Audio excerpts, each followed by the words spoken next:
while ago, Rolling Stone magazine ran a heartbreaking account of a young sophomore in California in a high school. She deceived her parents saying she was going to be in a sleepover with her girlfriends, but actually went to a drunken party. Compromising pictures were taken of her, and then they were sexted. They were transmitted to others.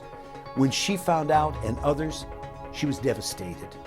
And I can't imagine this, but her mother found her in the bathroom. She hung herself.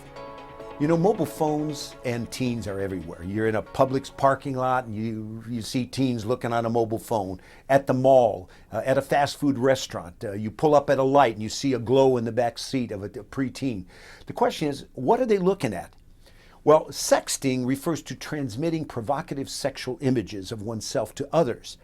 And we have to ask ourselves, do we know if there's questionable activity going on in our home? Let me look at 7 realities regarding sexting. Number 1, our culture encourages sharing of both information and images freely, including those of a sexual nature.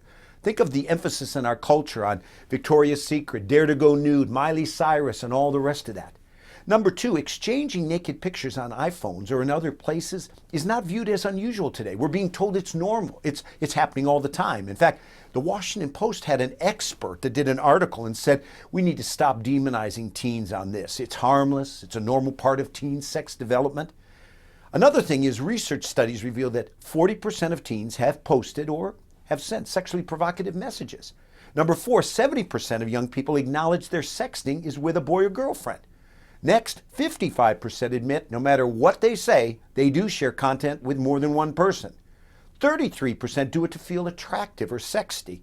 And then 12% do it because they are pressured or manipulated.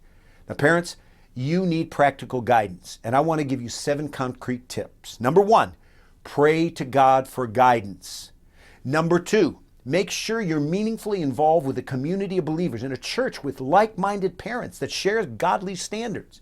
Number 3, learn to monitor cell phone usage. Some parents put a curfew on, no cell phones after a certain time at night. Number 4, reject stepping back in the teen years. Stay involved. Number 5, remember you're first a parent, not a friend. Kelly Ripa, who's a TV host, she said her daughter had to be curtailed in cell phone usage, and she didn't like it, but she said, that's okay. I'm first a mom, not her buddy. Number 6, teach your children God's standards on sex. Control self, not just indulge self. And number 7, clearly explain the legal consequences.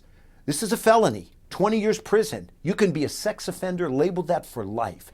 We need to make sure we're drawing close to God and one another to protect our children in this day.